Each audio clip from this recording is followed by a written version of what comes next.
प्यारे बच्चों, अब आप लोग जूनियर कक्षाओं को पास करके हाई स्कूल में आ गए हैं और आप लोग की पढ़ाई की जिम्मेदारियां अब बढ़ गई हैं। आपको और अधिक मेहनत की ज़रूरत है। तो आज चलिए फिर आज की पढ़ाई शुरू करते हैं। आज की वीडियो में हम आपको सामाजिक विज्ञान विषय के बारे में बताएंगे। सामाजिक विज्ञान में पाठ का नाम है वन्य समाज और उपनिवेशवाद। बच्चों, पाठ के विषय में जानने से पहले हमें लगता है कि पहले हमें सामाजिक विज्ञान के विषय में जान लेना चाहिए कि सामाजिक विज्ञान है क्या। क्योंकि जिस विषय को बच्चों आप पढ़ने जा रहे हैं उसके विषय में जानकारी आपको होनी चाहिए। जब आपको ये जानकारी होगी तो आपको पाठ भी समझ में आएगा, पाठ के विषय में भी समझ में आएगा। तो सामाजिक विज्ञान किसे कहते हैं? सामाजिक विज्ञान मानव समाज का अध्ययन करने वाली एक विधा है, या कह सकते हैं एक प्रकार है, एक स्वतंत्र विषय है जिसके अंतर्गत इतिहास, भूगोल, नागरिक शास्त्र, अर्थशास्त्र, समाजशास्त्र जैसे बहुत से सब्जेक्ट आते हैं, बहुत से विषय इसमें आते हैं। सामाजिक विज्ञान का मुख्य उद्देश्य अनुसंधान करके प्रयोग करना है और नई नई खोजों को करना है। सामाजिक विज्ञान का उद्देश्य लोगों में देश प्रेम की भावना को जागृत करना है। अब बच्चों हम पाठ के विषय पर आते हैं। पाठ का नाम है वन्य समाज और उपनिवेशवाद। तो पहले हम पाठ के विषय को समझेंगे। वन्य समाज, वन्य यानी कि वन में पैदा होने वाला, वन में उत्पन्न होने वाला, वन में रहने वाले, और समाज यानी समुदाय, यानी वन में जो जीव जंतु, पशु पक्षी, जानवर, इसके साथ ही पेड़ पौधे, ये सब वन्य समाज के अंतर्गत आते हैं। और उपनिवेशवाद, उपनिवेशवाद का मतलब है किसी शक्तिशाली राष्ट्र द्वारा किसी निर्बल राष्ट्र का शोषण करना, या दूसरे शब्दों में हम इस तरह भी कह सकते हैं बच्चों कि किसी शक्तिशाली समृद्ध राष्ट्र द्वारा अपने हितों को पूर्ण करने के लिए किसी निर्बल किंतु प्राकृतिक संसाधनों से परिपूर्ण राष्ट्र का जबरदस्ती उनके वहाँ के प्राकृतिक संसाधनों का भोग करना है, उनका इस्तेमाल करना है। या इस तरह भी हम इसको कह सकते हैं बच्चों कि किसी एक भौगोलिक क्षेत्र में रहने वाले लोगों द्वारा किसी दूसरे भौगोलिक क्षेत्र में उपनिवेश बनाना, या ये कह सकते हैं बच्चों कॉलोनी बनाना, इसको उपनिवेश कहते हैं, उपनिवेशवाद कहते हैं।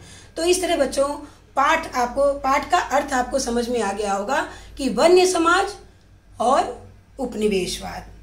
अब बच्चों आप वनों के महत्व से बहुत अच्छे से परिचित भी हैं और आप बचपन से वन के बारे में पढ़ते भी आ रहे हैं बच्चों। वन हमारे पृथ्वी पर जीवन का एक अनिवार्य तत्व है। वन न केवल पेड़ पौधों बल्कि हमारे जीवन के लिए बहुत से उपयोगी जीव जंतु और औषधियों का भंडार है। साथ ही वायु को शुद्ध करके वन हमारे पर्यावरण की गुणवत्ता को बढ़ाने का काम बखूबी करता है।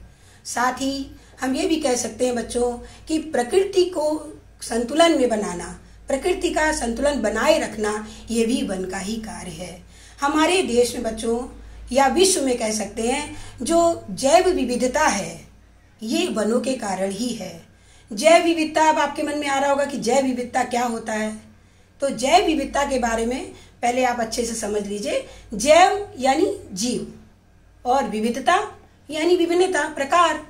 तो जो जीव हैं, जो जंगल में रहते हैं, जो वन में रहते हैं जीव, उन जीवों की प्रजातियों में पाई जाने वाली विभिन्नताएं या विशेषताएं, ये क्या कहलाएंगी बच्चों? विविधता, जैव विविधता। तो जैव विविधता जो है वो वनों के कारण ही है।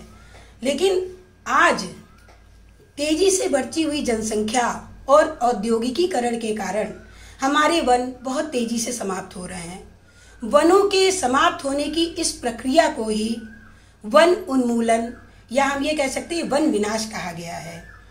ये जो वन विनाश की प्रक्रिया है भारतवर्ष में बहुत पहले से ही शुरू हो गई थी, लेकिन उपनिवेशवाद के समय यह बहुत व्यवस्थित व्यापक स्तर पे हुई, जिसके कारण हमारे देश की वन संपदा का बहुत नुकसान हुआ बच्चों।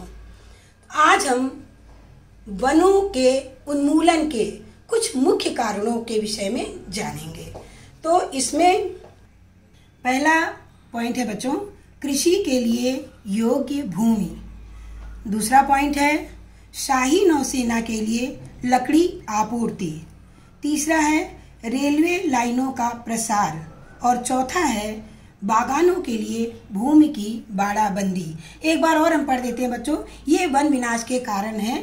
पहला कारण है कृषि के लिए योग्य भूमि, शाही नौसेना की लकड़ी आपूर्ति, तीसरा है रेलवे लाइनों का प्रसार और चौथा है बागानों के लिए भूमि की बाड़ाबंदी।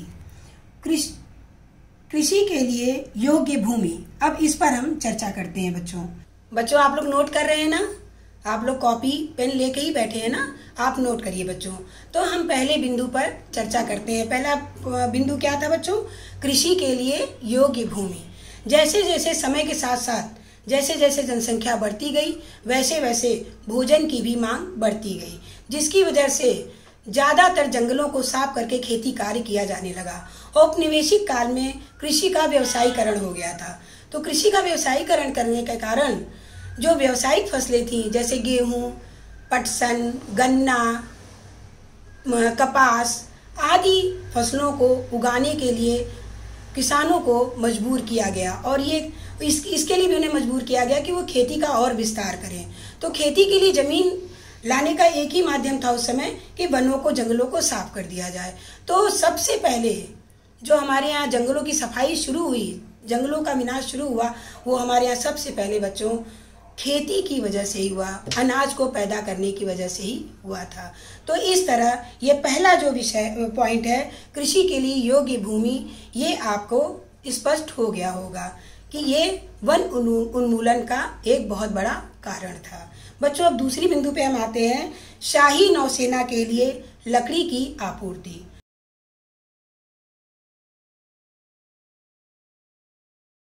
उन्नीसवीं शताब्दी में बच्चों शाही नौसेना जो थी उसके लिए मजबूत टिकाऊ लकड़ी की आवश्यकता थी जहाज बनाने के लिए। तो उस समय उस लकड़ी की आपूर्ति को बनाए रखने के लिए भारत में खोजकर्ताओं को भेजा गया प्राकृतिक संसाधनों का पता लगाने के लिए, और उसके बाद ही बहुत बड़ी संख्या में ओक के वृक्ष काटे गए। और ये ओक के वृक्ष बहुत बड़ी संख्या में काटने के बाद इंग्लैंड को निर्यात किए गए। बच्चों आपके मन में ये आ रहा होगा कि ओक क्या होता है?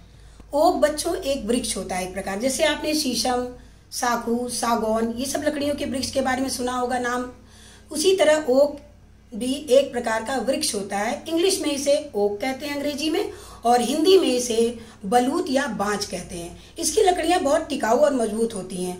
इसी कारण प्राचीन काल में बच्चों जो जहाज बनाए जाते, पानी पर चलने वाली जो जहाज बनाए जाते थे, उसमें इन्हीं लकड़ियों का इस्तेमाल होता था, क्योंकि ये लकड़ियां मजबूत और टिकाऊ होती थी और पानी की वजह से इनके ऊपर कोई असर नहीं पड़ता था। 19वीं शताब्दी के मध्य तक जो इंग्लैंड की शाही नौसेना थी उसकी जहाज में भी इन्हीं लकड़ियों का इस्तेमाल हुआ है।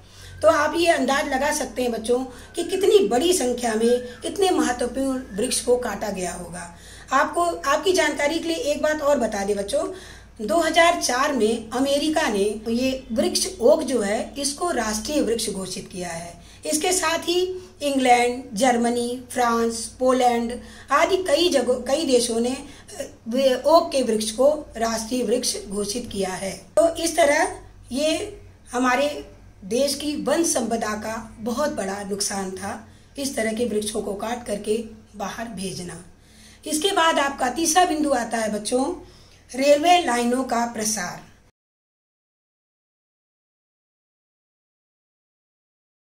अठारह 1850 में रेलवे लाइनों का प्रसार प्रारंभ हुआ। उसमें रेलवे इंजनों को चलाने के लिए और रेलवे की पटरियों को जोड़े रखने के लिए स्लीपरों के रूप में लकड़ियों की बड़ी मात्रा में आवश्यकता हुई। तो अब आप पहले ये समझिए बच्चों कि स्लीपर क्या होता है, क्योंकि आपको लग रहा होगा कि स्लीपर शब्द जो आया है इसका मतलब क्या है। स्लीपर बच्चों होता है, आप स्टेशन में हमने देखा होगा रेल की पटरियां होती हैं ऐसे, और बीच बीच में ऐसे ऐसे उसमें पट्टियां लगी रहती हैं। पहले काल में जो ये पट्टियां लगी होती थी ये लकड़ी की होती थी। इनमें सोचिए आपकी इतनी लंबी रेलवे लाइन, उसमें ये बीच बीच में पटरियां लकड़ियों से बनती थी, तो कितनी ज़्यादा लकड़ियां इस्तेमाल होती थी। तो ये जो बीच में पटरियां दोनों पटरियों को समानांतर रखने के लिए, जोड़े रखने के लिए जो बीच बीच में वो जोड़े लगाए जाते थे, उसको स्लीपर कहते थे। लेकिन आज के समय में अब स्लीपरों में लकड़ी का इस्तेमाल नहीं होता है, बल्कि कंक्रीट का इस्तेमाल होता है। स्लीपर को समझने के लिए आप एक उदाहरण आपको और दे सकते हैं बच्चों। जैसे आपने सीढ़ी देखी होगी ना, बांस की सीढ़ी, लकड़ी की, तो लकड़ी की सीढ़ी होती है, उसमें बीच बीच में उसको दोनों बांस को जोड़ने के लिए बीच बीच में सपोर्ट लगाए जाते हैं ना। इसी तरह आप रेल की पटरियों को भी समझिए, तो बीच में जो सपोर्ट लगाए जाते हैं उसको मजबूती से पकड़े रखने के लिए वही स्लीपर कहे जाते हैं बच्चों। तो इसकी पूर्ति के लिए वो उपनिवेश काल में बहुत सी लकड़ियों को काटा गया, बहुत से जंगलों को साफ कर दिया गया।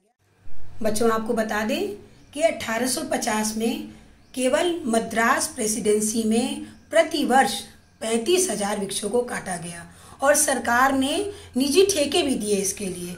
तो आप अंदाज लगा लीजिए बच्चों कि इसमें हमारे देश की वन संपदा का कितना नुकसान हुआ होगा।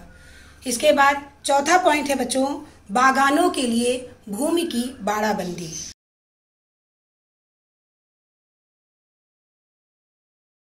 यूरोप में कॉफी और चाय, रबड़ आदि की मांग बहुत ज्यादा बढ़ गई। इस मांग को बढ़ने के कारण इसको आपूर्ति के लिए बड़ी मात्रा में कॉफी और चाय के बागान बनाए जाने लगे। तो इन कॉफी और चाय के बागानों को बनाने के लिए भी जंगलों को ही साफ करना पड़ा। जंगलों को साफ करके ये बागान बनाए गए।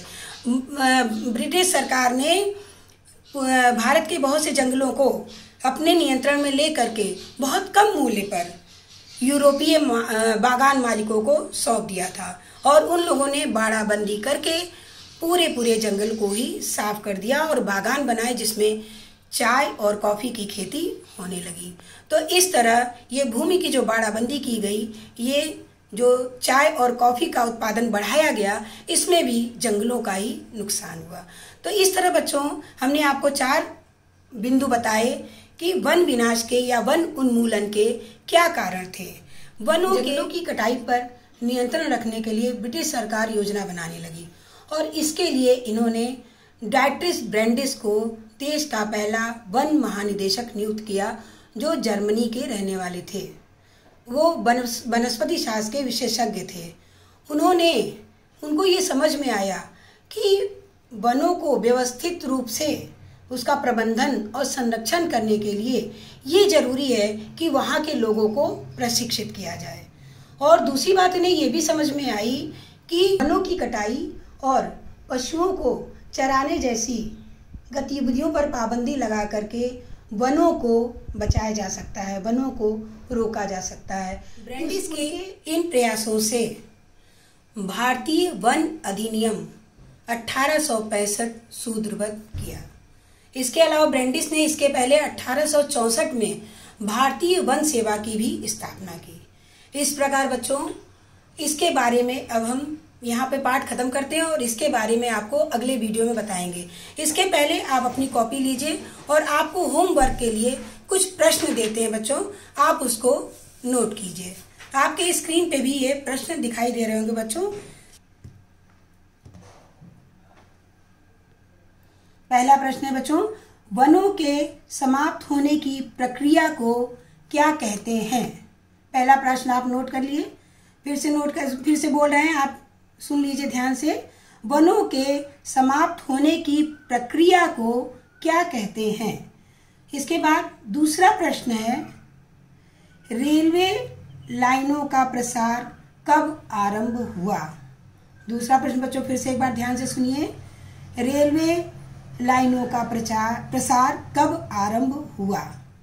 इसके बाद बच्चों तीसरा प्रश्न नोट कीजिए, भारतीय वन अधिनियम किस वर्ष सूत्रबद्ध किया गया? फिर से सुन लीजिए बच्चों इस प्रश्न को, भारतीय वन अधिनियम किस वर्ष सूत्रबद्ध किया गया? और अंतिम प्रश्न है बच्चों चौथा प्रश्न, भारतीय वन सेवा की स्थापना किसने की? आपने सभी प्रश्न लिख लिए होंगे बच्चों। आपको अपनी कॉपी में इन सभी प्रश्नों के उत्तर लिखने हैं और अच्छे से बहुत मेहनत करके पढ़ना है आपको बच्चों। तो बच्चों, आपने सारे प्रश्न नोट कर लिए होंगे। अगर आपको इन प्रश्नों के उत्तर में कहीं भी कोई समस्या आए तो आप निसंकोच होकर हमसे व्हाट्सएप पे संपर्क कर सकते हैं, हमें बहुत अच्छा लगेगा। इसके अलावा हमारे विद्यालय के अतिरिक्त जो अन्य विद्यालय के छात्र छात्राएं अगर इस वीडियो के माध्यम से पढ़ाई कर रहे हो, कुछ सीख रहे हो, तो वो भी हमें बिल्कुल निसंकोच होकर के अपनी शंका का समाधान कर सकते हैं। व्हाट्सएप के जरिए हमसे बात कर सकते हैं, हमें बहुत अच्छा लगेगा। बहुत बहुत शुभकामनाएं।